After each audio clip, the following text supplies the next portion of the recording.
booties for black girl nerds.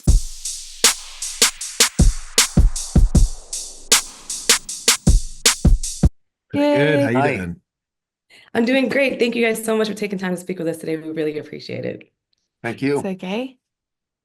Regé-Jean, I'll start with you. So there's this conversation about your character James being really into Xbox, and we're nerds here. So I was curious if you happen to be a gamer yourself. Oh. Wow, that question hasn't come up yet. I'd forgotten about that. Like, Colonel Xbox Yeah. is the line that made me laugh the most on the first reading of the film. So I'll give you that straight up.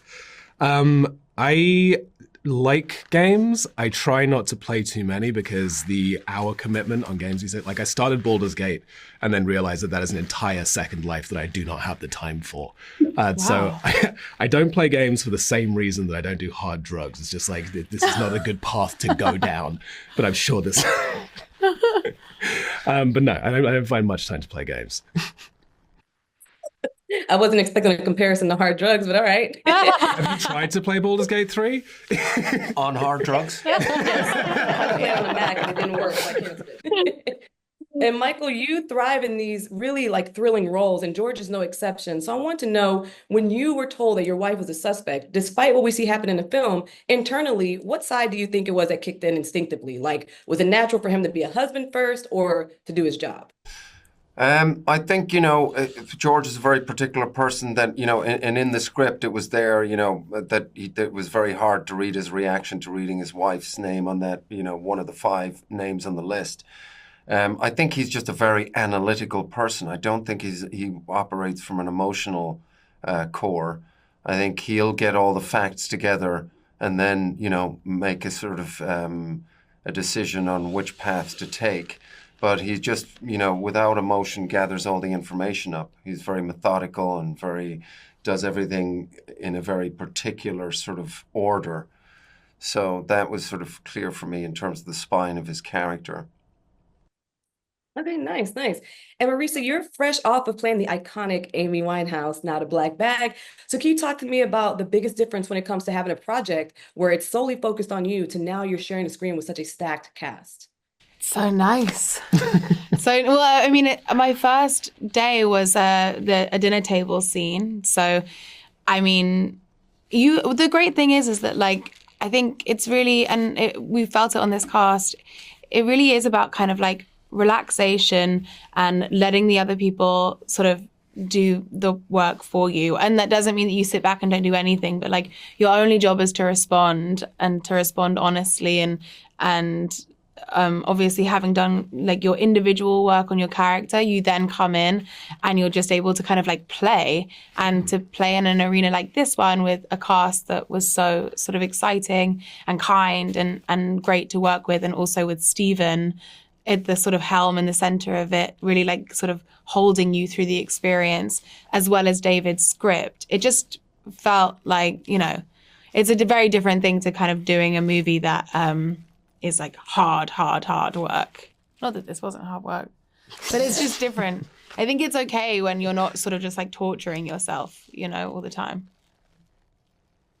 Well, you guys all had such really good chemistry, and I love that everyone had their own identity. It wasn't like the screen was solely focused on just one person. So it's a really, really cool thriller. I love it. So I do appreciate you guys taking time to speak with us today. Thank you so much. Bye, guys. Bye. Thank you guys so much for taking time to speak with us. We really appreciate it. Pleasure.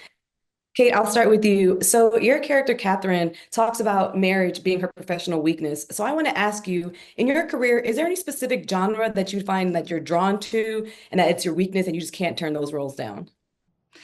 I don't know if it's genre necessarily. I love speaking to different types of audiences. So, but in the end, it's first and foremost the director. And having worked with Stephen before, when he calls, you say yes before even knowing what it is. But of course, then it's who the actors are. And Black Bag was case in point, because it's an ensemble and we sit around the table a lot. And so as the cast was assembled, that you couldn't possibly say no to that. No, for sure. It is a very much an ensemble cast. And to that accord, Tom, there's so many elements of this film that for mad actors, is there anything that you picked up or learned while you were filming this movie? Yeah, I mean, it was revelatory to work in kind of Stephen's way, because dinner party scenes is the sort of thing you dread, because they go on forever and the food just starts to get all kind of dingy and tired, and you're not eating it, but you're just looking at it and smelling it, and and you're just sat and you've got to go around the whole table, and Stephen's just like, laser quick. And usually any scene, somehow, no matter how long you've been doing it, you find yourself at some point going, how are we still doing this scene? And it was the first time I've been on a set, and we were like, and that's done. You go, really?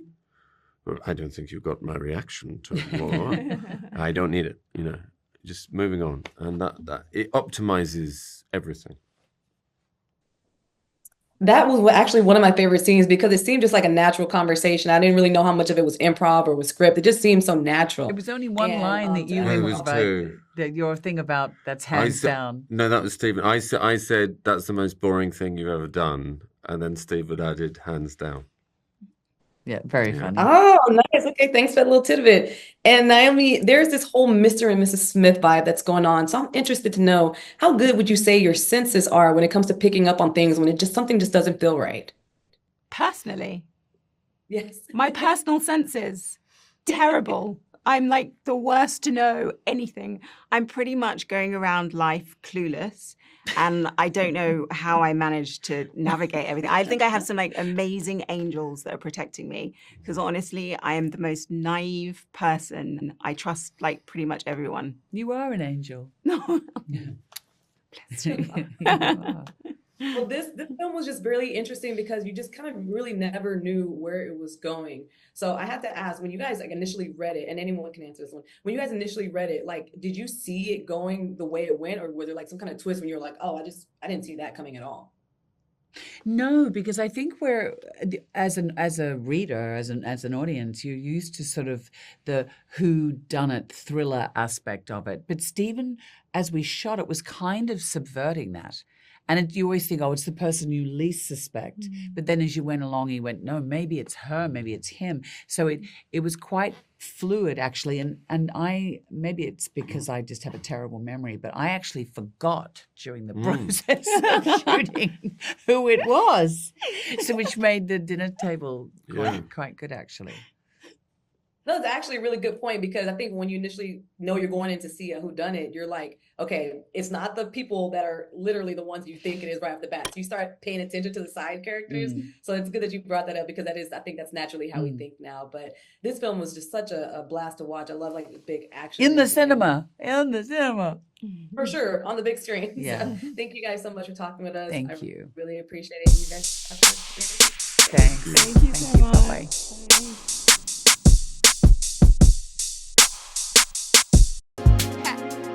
Better shake your booties for black girl nerves. Better shake your booties for black girl nerves.